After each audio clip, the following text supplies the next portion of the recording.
What up, Fight World? It's your boy Ego, and I'm back with some more boxing. Now, a couple videos ago, I did a video talking about Jim Lampley in the fight game. I did the video at 3 a.m. in the morning, and it was like a 20-minute video. Some people still have difficulty comprehending what I was saying. I was real groggy and shit. So I'm going to make a condensed version and further expand on the topic because some of you guys still don't understand my point.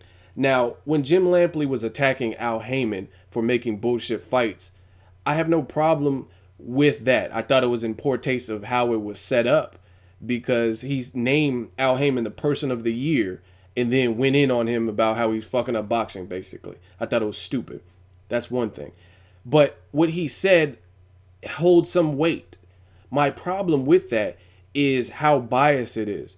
You are making it seem as if Al Haymon is all that is wrong with boxing.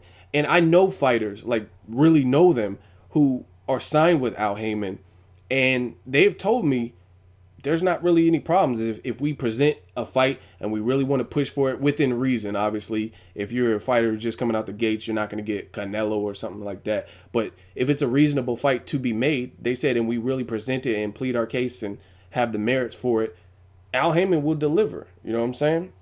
And he's done that in the past. But for whatever reason, Al Haymon still remains the scapegoat in boxing, where there's not even real solid proof of what's happening. I do know that there were some bullshit mismatches that were done. You know what I mean? The whole world could see that. However, we don't know exactly what caused it. Was Keith Thurman being ducked by all these other fighters, so they just had to give him a fight and they threw in Bundu? Whatever the situation was. There were some certified mismatches, and Jim Lampley pointing that out, I have no problem with that. However, boxing, in my opinion, looking at it objectively, was fucked for everybody. HBO, Top Rank, Showtime, Golden Boy, Mayweather Promotions. A lot of Mayweather Promotion fighters got knocked out this year. Badu Jack and Jay Leon Love, they both got knocked out. So it was a bad year for boxing in general in terms of the big entities that we know in boxing. Period. It's just what it is. And for you to sit there and act as if it's only because of one side is retarded. Because if you're a real boxing fan, you know that's not true. Now, in situations like this, some people want to play the HBO or they don't have Showtime, or they have Showtime, hate HBO. And they've almost treated it like gangs, like Bloods and Crips, if you will, where we have these two opposing sides. I don't give a fuck about none of that.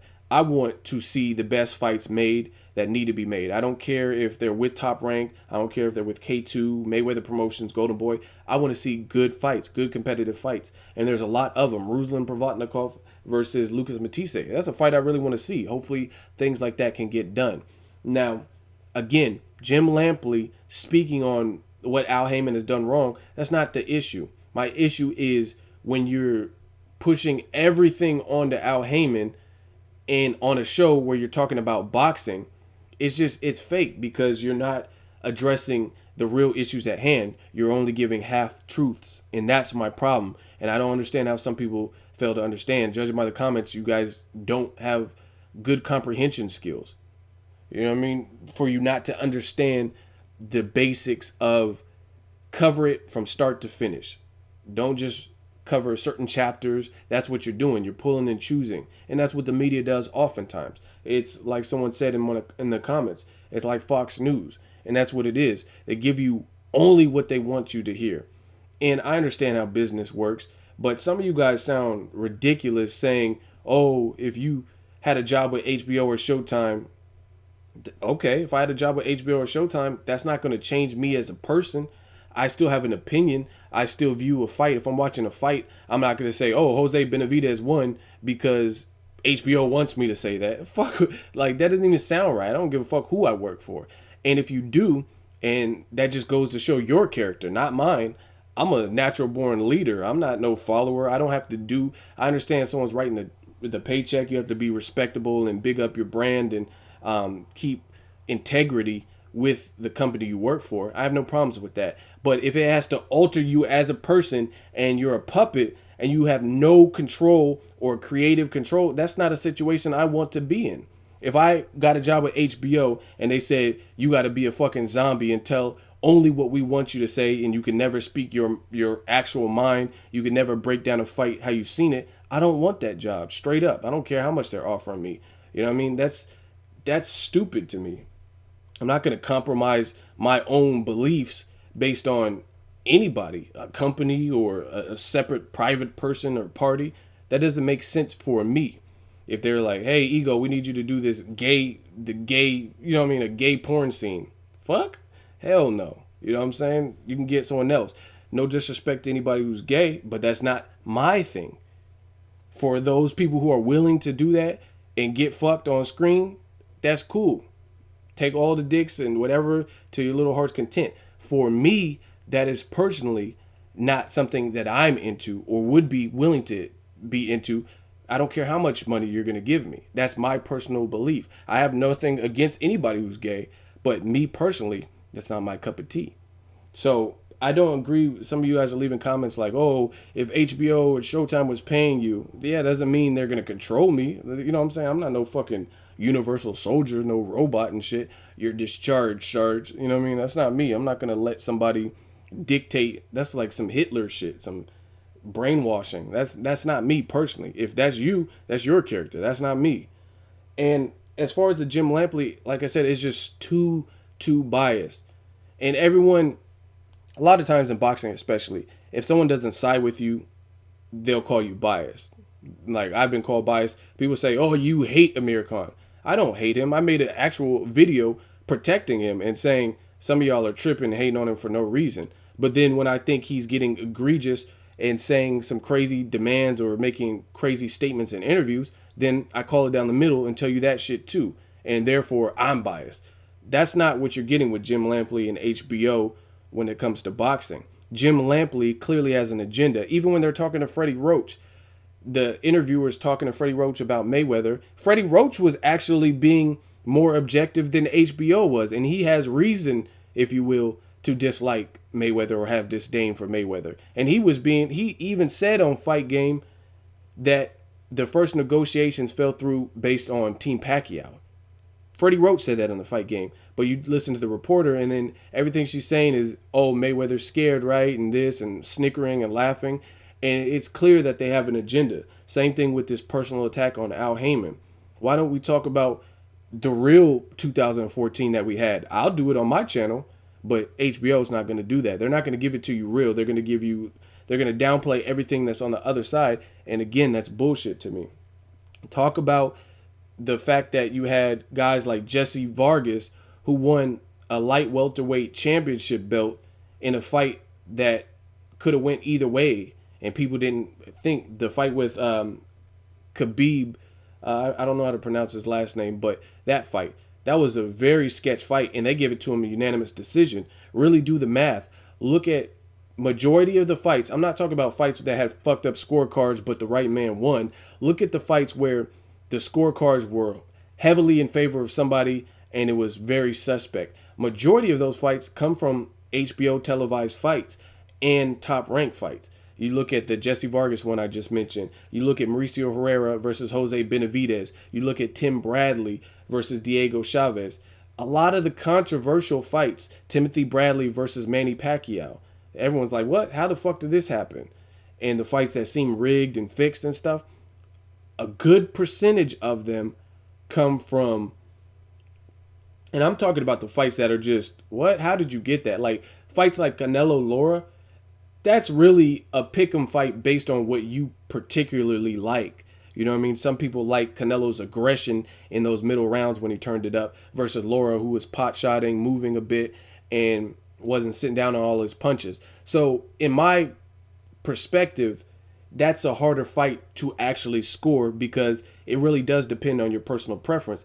But fights like Jesse Vargas and Rocky Martinez versus Juan Carlos Burgos, fights like that were on HBO, they were pretty easy to score. And there's no way you could have scored some of them, like Jose Benavidez versus Mauricio Herrera. How on earth did you score that for Jose Benavidez? Even the Danny Garcia, I thought Danny Garcia lost to Mauricio Herrera, but I thought that fight was closer, and Danny Garcia seemed like he was trying more and he was landing more than Jose Benavidez. So to me, the Mauricio Herrera Benavidez is more of a robbery. Go on other channels, like look at this screenshot from the boxing channel. Look at the level of dislikes on Jose Benavidez's post fight. That tells you right there. Out of all those views, that's how many people disliked it versus how many people liked it. So if you want to talk about the fight game, really talk about the fight game. Don't just talk about the good shit you guys are doing. And again, I've said this. I have HBO, I have Showtime, and I like both of them. They both do certain things well. I like 24/7 better than I like All Access. I like the cameras on HBO better than I like the cameras on Showtime. I like certain things that Showtime does. Their undercards are typically better, in my opinion, than Top Rank. I'm a real boxing fan. I don't have an agenda. I don't have someone paying me to the point where I have to wash and make it seem as if certain things are a certain way. And that's my whole point with the Jim Lampley situation and HBO. You're not really getting that. Even the commentary. You look at the commentary, Jim Lampley says some of the dumbest things I've ever heard. He just said recently on a telecast that David Lemieux versus Gennady Triple G Golovkin is this generation's Hagler and Hearns. Like, where the fuck do you get off saying that is the Hagler and Hearns? For one, I'm a huge Triple G fan, and I like the dude, and I put people on the guy. But for the most part, me, again, being an objective, unbiased fan, he's doing what he has to do in front of the level of competition, but he hasn't really faced anyone at a pro level that we all consider elite, like a Miguel Cotto or Sergio Martinez in his prime, or somebody with a little bit more decorated background that we know does things well. You know what I'm saying? Triple G hasn't faced that, right? You look at David Lemieux. He just won one fight. Like one meaningful fight. And if you really break it down, it wasn't that mean. I told you David Lemieux was going to win by stoppage. I even had the round number correct. That wasn't a hard fight for me to predict because I told you Gabe Rosado cuts easy. Go look at my prediction. Listen to it.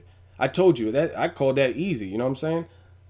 And that was a good, solid win. He looked good in the fight. I really want to see Triple G versus Lemieux. But to compare it to Hagler and Hearns, you must be out your fucking scalp. You sound ridiculous. There's classic fights and then there's good fights.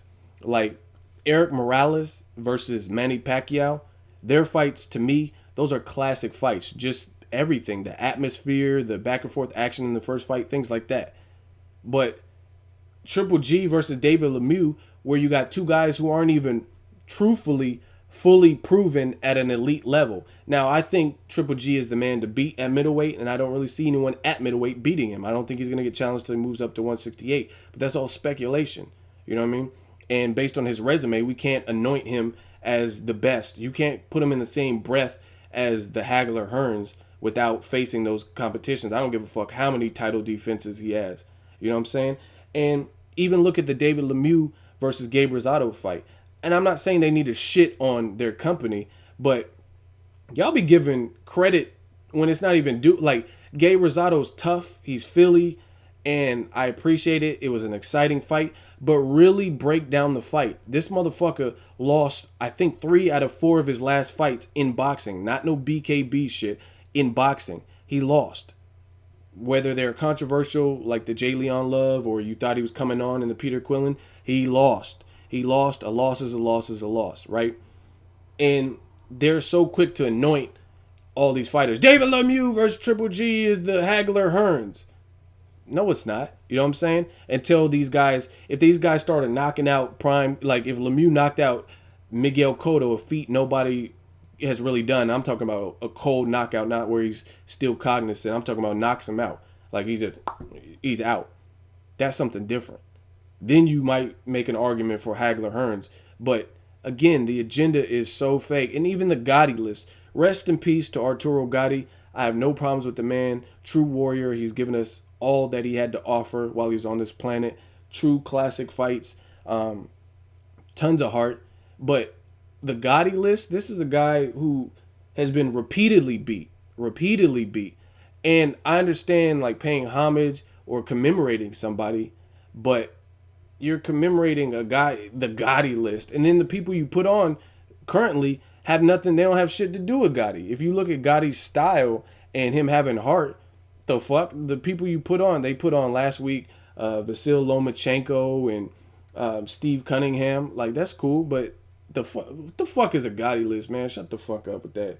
You know what I'm saying? Like, it's retarded. The Gotti list is stupid as fuck. Again, no disrespect to Gotti, and rest in peace. But you made a whole list. Like, somebody thought on HBO, like, yeah, we got the Gotti list. That's a great idea. It's really not.